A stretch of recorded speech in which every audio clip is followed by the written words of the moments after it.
लोगों को कि इतनी देर किसी को बैठ के सुनना सबसे बड़ी बात ये होती है, क्योंकि जब वहाँ पे हम बैठ के किसी को सुनते हैं तो उतना पेशेंस रखना पड़ता है, ये मुझे लगता है।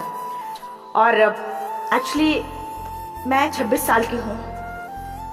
2011 में चलती ट्रेन से मुझे कुछ बदमाशों ने, मैं वॉलीबॉल चैंपियन भी रह चुकी हूँ, 2011 में चलती ट्रेन से मुझे बदमाशों ने एक गोल्ड चेन पहनी थी, चलती ट्रेन से मुझे उठा के बाहर फेंक दिया था। लखनऊ से दिल्ली आ रही थी मैं।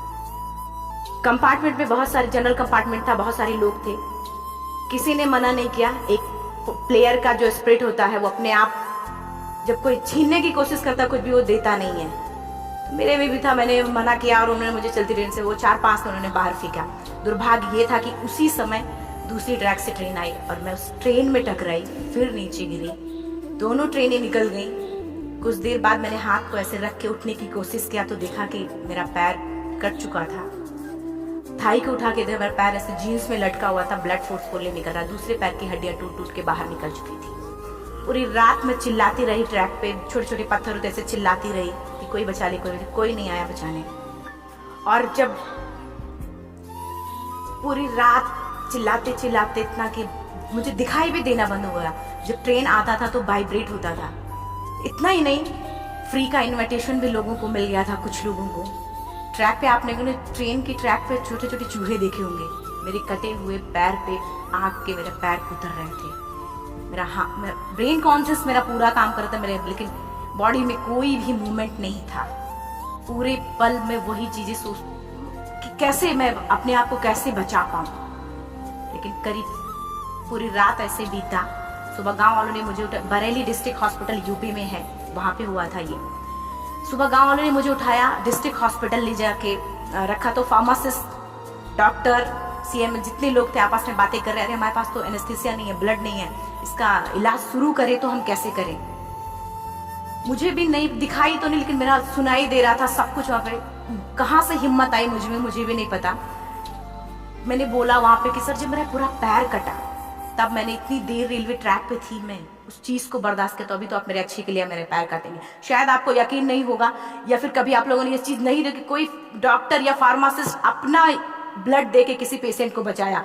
मेरी इस बात को सुनने के बाद वहां के डॉक्टर और फार्मासिस्ट दोनों ने 1-1 यूनिट ब्लड दिया और मेरे पैर को बिना एनेस्थीसिया अलग कर दिया गया। आज भी मैं उस दर्द को महसूस करती हूँ।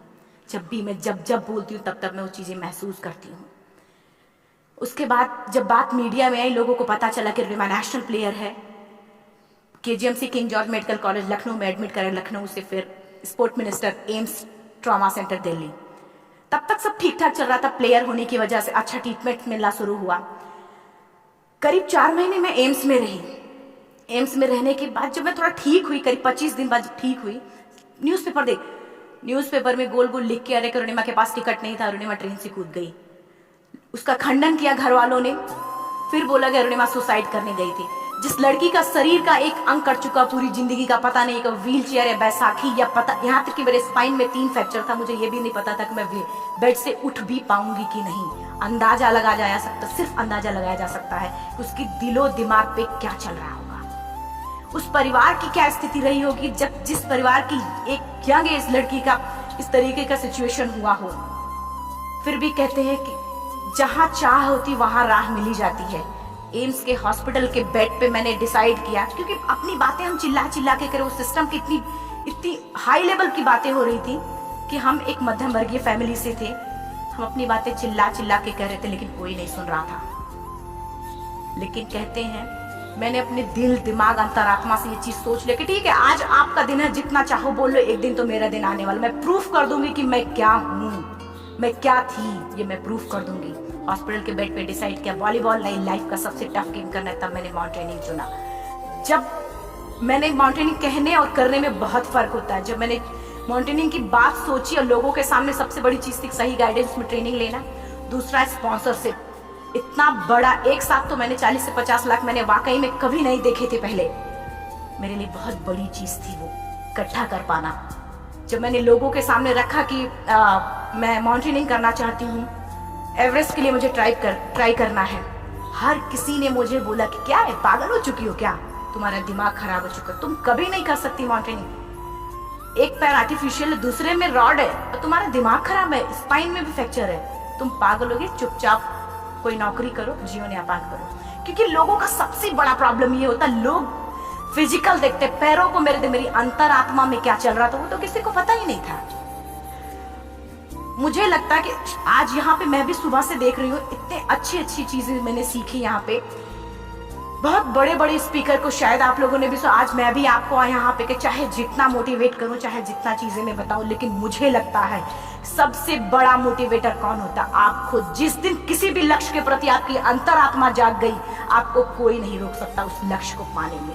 ये मैं किताब से बातें नहीं बोल रही हूँ, ये मैं एक एक पल मैंने ये मैं कोई भी किताब की बातें नहीं, एक एक पल आज जो मेरा 26 साल का एक्सपीरियंस है वो मैं बता रही हूँ सिर्फ आपको। उसके बाद किसी तरीके से मैनेज किया मैंने।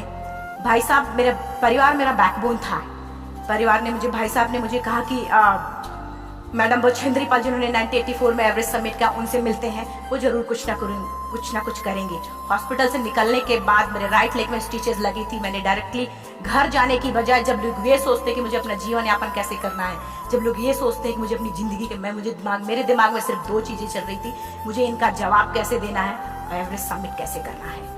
फर्स्ट तुरंत गए बछेंद्री मैम के पास। जब मिले, मैम ने फर्स्ट टाइम जब मुझे देखा तो उन्होंने कहा, अरुणिमा, उनकी आंखों में आंसू आ गए। उन्होंने बोला, अरुणिमा, तूने ऐसी हालात में एवरेस्ट जैसे दुरूह पहाड़ के बारे में सोचा तो तूने अपने अंदर तो एवरेस्ट फतह कर लिया, तो सिर्फ लोगों के लिए। मेरे परिवार को छोड़ के बाहर की पहली ऐसी महिला थी जिन्होंने मुझ पे भरोसा किया था कि हाँ अरुणिमा, तुम कर सकती हो। मेरे लिए वही बहुत बड़ी चीज थी। प्लानिंग भी कर ली, मैम भी मिल गई, सब हो गया, लेकिन जब उतरते हैं फील्ड में तब पता चलता कि हम क्या हैं। रोड हेड से मैं पहुंच गई। मैडम ने कहा कि ठीक है, तुम्हारे कहने, तुम्हारे सोचने से कुछ नहीं होगा, अरुणिमा प्रूफ करो कि कर सकती हो। मैंने कहा बस एक मौका चाहिए मुझे। वाकई में जब मैं माउंटेन में पहुंची, रोड हेड से बेस कैंप लोगों को 2 मिनट लगता था, मुझे 3-3 घंटे लगते थे, क्योंकि मेरे राइट लेग की हड्डियां भी नहीं जुड़ी थी। लेफ्ट मेरा आर्टिफिशियल लग चुका था, लेकिन स्टंप एकदम रेड, उसका मतलब घाव एकदम नए थे। मैं अगर पैर रखती थी तो मेरे पैर से जोर से अगर दबा देती तो पैर से मेरे ब्लड आने लगता था। सारे लोग नॉर्मल थे वहां पे। हर कोई ये बोलता कि एक पीक के लिए जाते थे तो हर कोई मुझे ये बोलता कि अरुणिमा, तुम धीरे धीरे आओ। मेरे दिमाग में हर बार यही बात चलती थी कि क्या है, मैंने एवरेस्ट का प्लान किया, मैं इनके बराबर भी नहीं चल पा रही हूँ। खुद से संकल्प लिया कि कोई बात नहीं, एक दिन ऐसा आएगा कि मैं इनसे पहले जाऊंगी।